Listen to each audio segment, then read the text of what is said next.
Hello and welcome to Season 2, Episode 7 of Not For Thought, a podcast channel designed for psychonauts and psychonautics. Today, I'm going to be talking about my plans for Shambhala, because that was what I was going to do on the last podcast, but that one ended up being kind of long, so I'm going to just talk about some Shambhala plans, because it's going to be quite a bit different compared to last year. This episode is going to come out after my part 2 of Shambhala. If you haven't seen that, go and check it out, because I'm going to be kind of spoiling some stuff in this one. Last year, I didn't really have a ride, didn't really have many plans at all. I was kind of just doing what I could to be able to go. Like, I bought a ticket pretty last second. I was holding out hope that I would find a ride, and I ended up finding one like a month and a half out or so. I can't quite remember. So this year I'm planning on doing things quite a bit differently, actually. I think I'm going to be so much more well prepared when it comes to like the things that I'm bringing, what I know I'm getting myself into, just a ton of stuff, man. Because I'm such a huge advocate for not going too hard on your drugs too early in the night or in the festival, because it ruins, it can be too much, especially if you're doing psychedelics, and it can ruin your night or just make it way too fucking crazy like it did for me on Friday. And I didn't even listen to my own advice, which is stupid. But I will be doing that this year. I will be taking my advice. I think I'm just a little bit more... I'm not such a noob about raving and stuff anymore. I've gone to a couple of shows. I've been to a festival. I think I have a bit better of an understanding how to approach things. So I forgot what name I gave him on the Shambhala podcast. But one of my friends that I met there, one of the people in my group, I ended up becoming very close with as time has gone on. I send him EDM stuff every fucking day. I'm probably a little annoying about it, honestly. Hey, he don't have to look at it, he can turn the notifications off. He don't gotta reply. But he does, because he's a fucking cool dude. At Shambhala last year, I remember telling him that I was really dreading doing that 20-hour drive again for this year, for 2024. And he was telling me, kind of casually, well, you could come up and stay with me and my girlfriend for a couple days before Shambhala, and then drive in with us. And I was like, okay, cool, yeah, that'd be great, And as time has gone on, I've kept talking to him over social media and stuff, and he invited me again a while ago, back in I think December. He told me again, yo, if you want to come up a couple days early, if you want to fly in instead of driving, come in a couple days early and stay with us and go in with us, you're more than welcome to. So of course I was like, fuck yeah, I'm gonna do that. That sounds just way easier than what I did last year. It was too much, and it was really condensed on time last year too, because I had work and there were lots of other factors. The guy driving me had to be back to work. But so I'm pretty excited about flying out there. That'll be nice. I have a layover. It's supposed to be 7 hours of flying there, and I think 7 or 8 on the way back. Actually, I think it might be less than that. I don't know. My flight back is so fucking early, but anyway, so I'm gonna take off around, I think my flight is on July 20th. I'll get there that same day. They're gonna pick me up from the airport, take me back to their house in some other area in Revelstoke, I think is what he said. But he lives at some ski resort town or something. I don't fucking know. It should be lit though. I'm really pumped for that.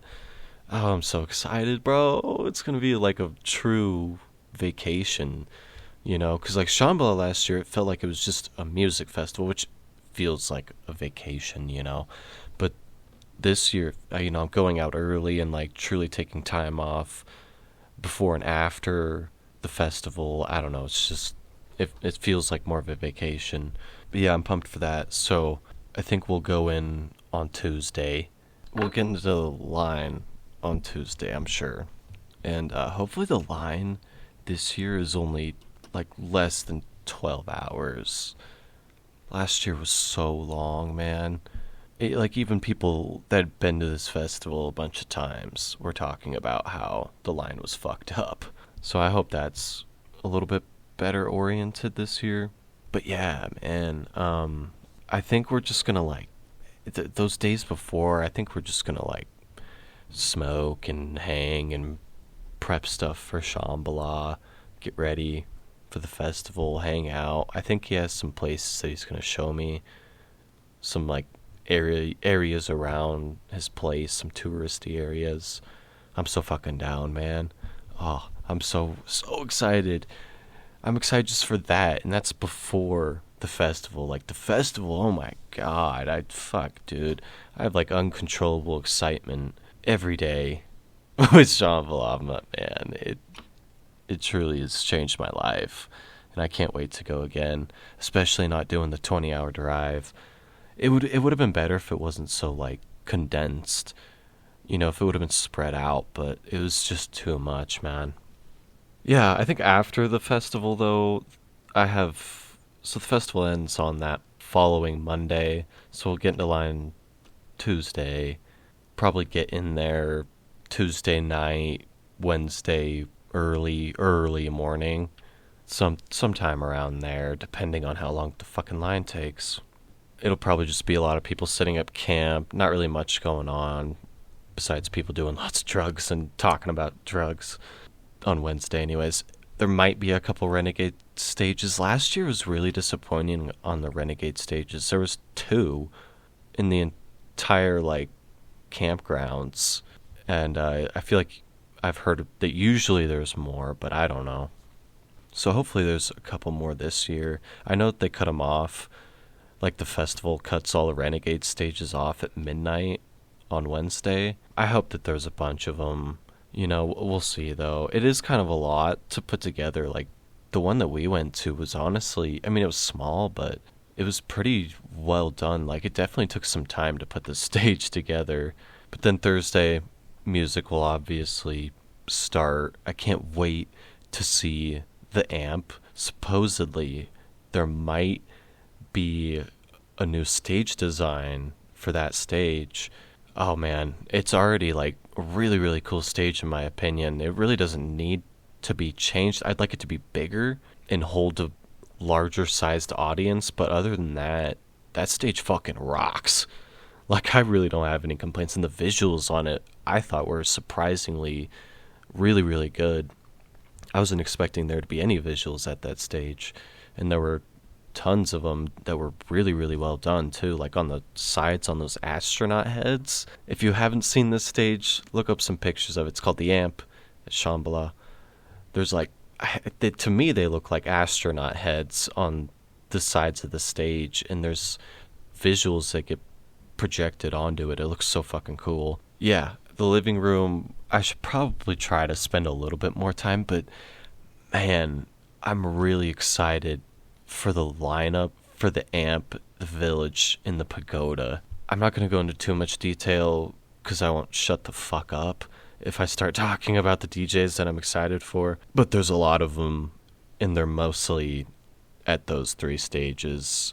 There really aren't many. There's a couple at the living room that I wouldn't mind to see. Same with the Fractal, but honestly, the Grove has like almost nobody that I'm interested in at all, which is really disappointing because I didn't get to see that stage very much at all last year, and I was hoping to see more of it this year, but they're like, I don't know, there were just a couple more DJs on that lineup for that stage last year that I was really interested in, and there's like nobody this year, in my opinion. I'm sure there's tons and tons of people out there going and not going to this festival that would look at the Grove lineup, the Fractal lineup, and the living room lineup and be like dying over it, because it's so good.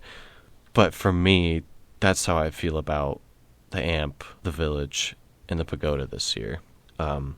Anyways, I'm really, really pumped for some of those DJs. I think it's going to be a really, really good year. I noticed that when the first lineup came out for the festival, a lot of people were not very happy with it. After the stage lineups came out, I'm like impressed. I'm shocked by this lineup. I think it's really fucking good. It's going to be a good year, man. I'm pumped.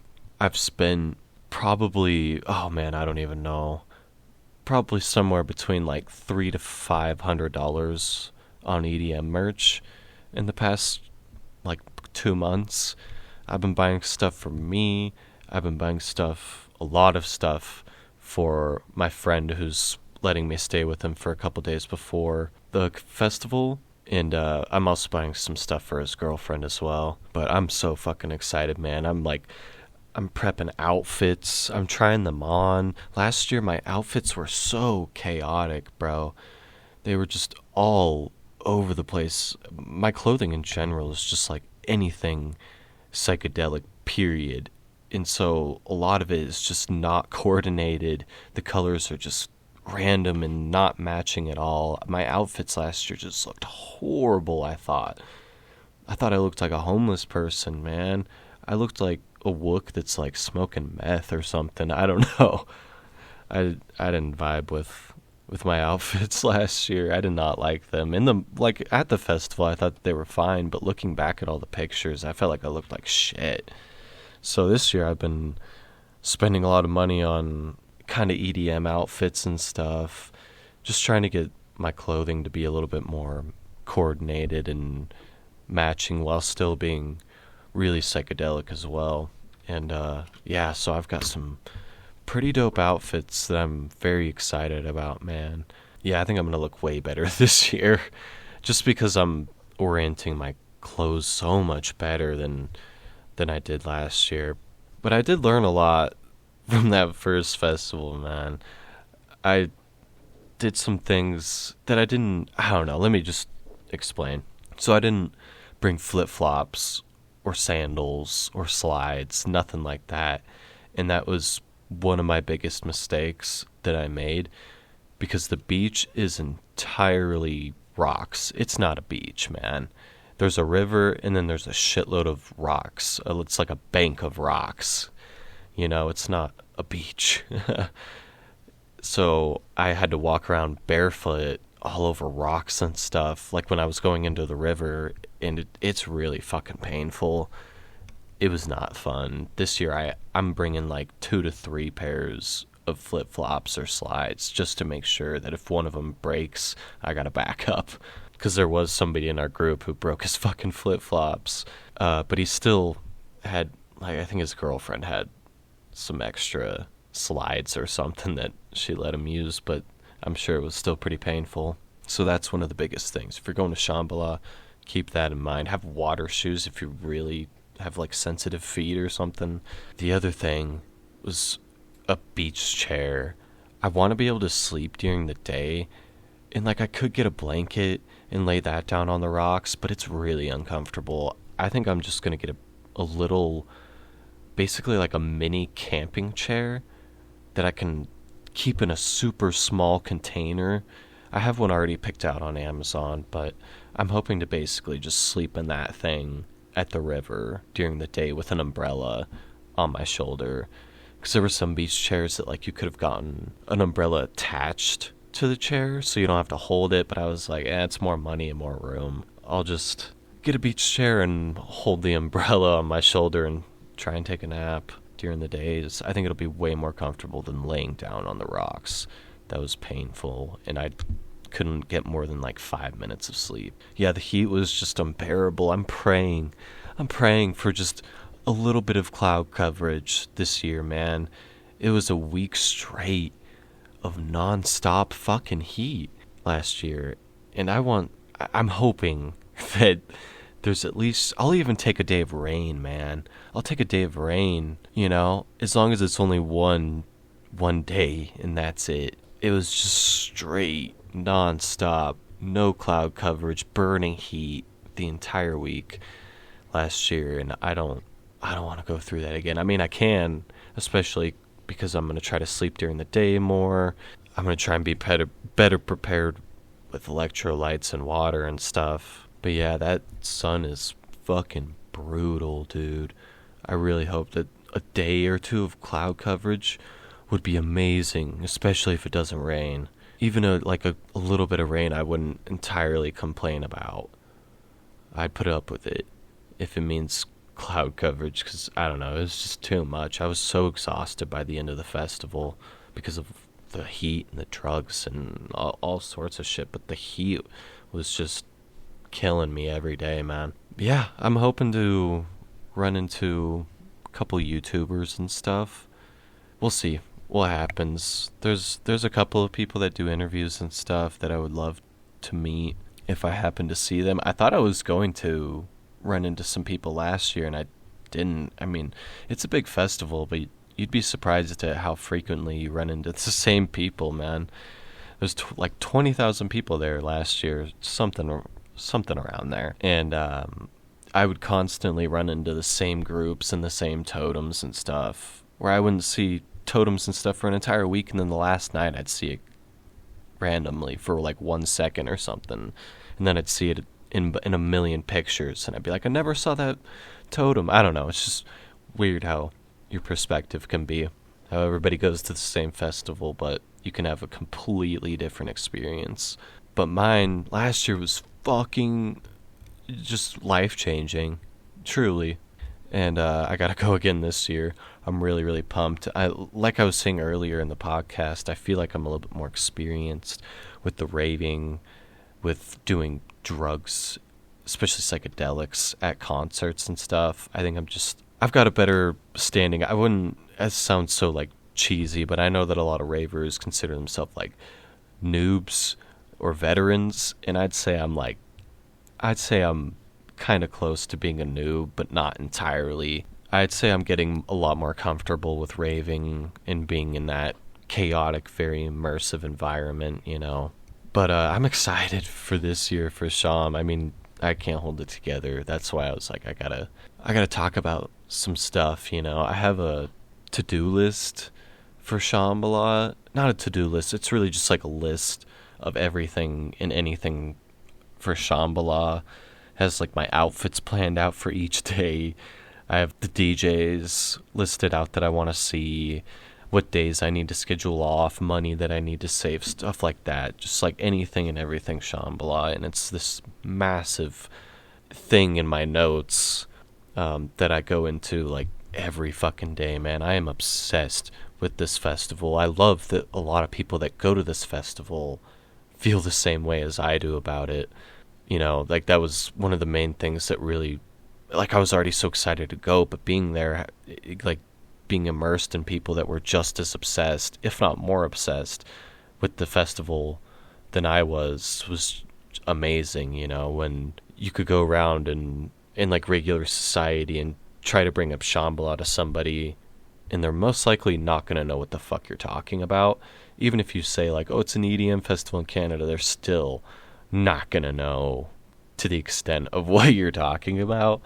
But you go to Shambhala and you're thrown into this environment of a bunch of people that are not only into this festival but really, really fucking like it. There's people that are easily just as obsessed as I am with it, if not more. And that's why people go to festivals like this year after year after year, and I want to try out some other ones as well.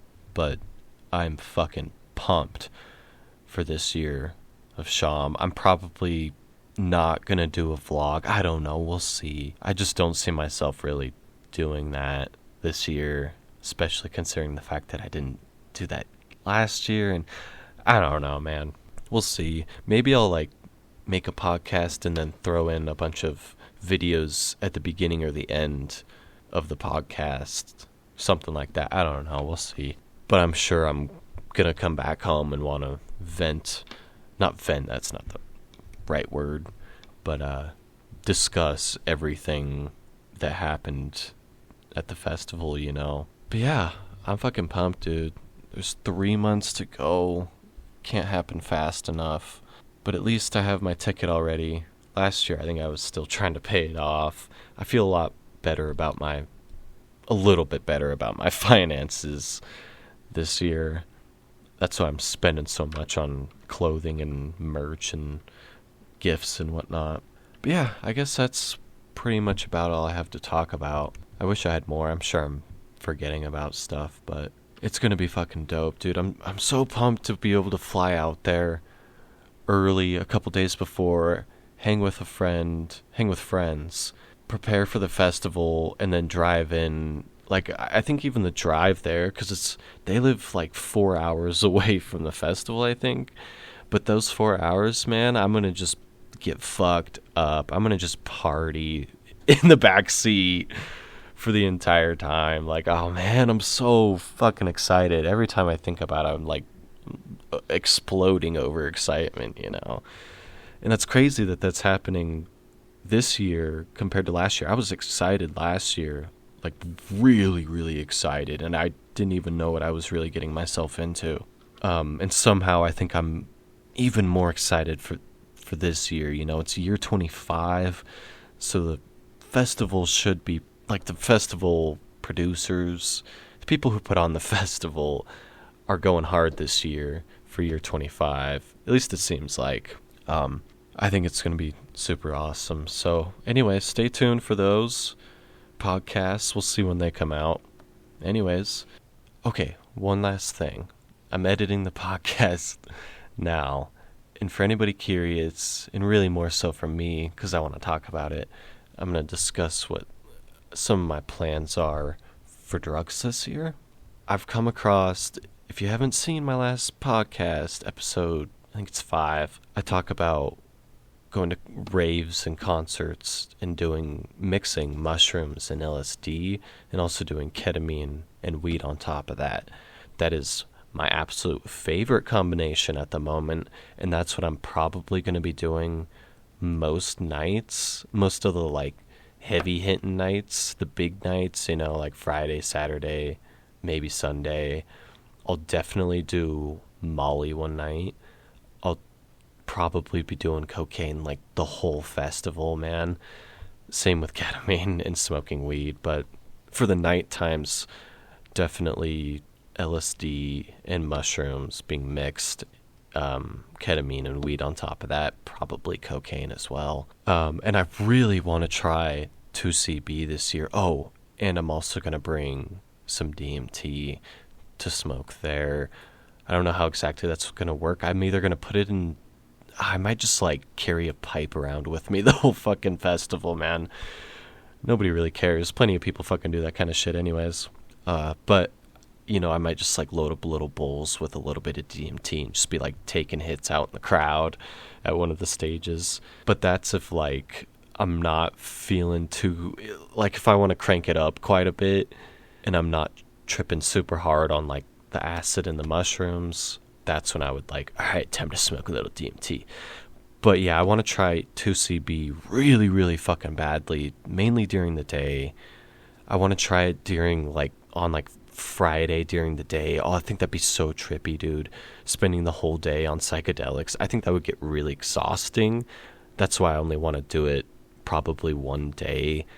I think I'm going to be microdosing a lot of LSD throughout the festival just to give me that boost of energy. I could have used that really, really badly last year, and just snorting shit for energy kind of, I don't know, it took its toll on me. That's it, I think. Yeah, I'm mainly going to be mixing LSD and mushrooms, lots of ketamine, lots of weed, a night of Molly, and that's really about it. Also trying 2CB. We'll see what else I come across, man. There's so many fucking drugs out there, and Shambhala has like all of them. So we'll see. But anyways, that's it for this episode. Oh, follow me on Instagram. I gotta start mentioning that again. I haven't been posting much on there, but anytime something big happens, I go to rave, festival, I get drugs, I do drugs, whatever. Usually I'm posting something on there.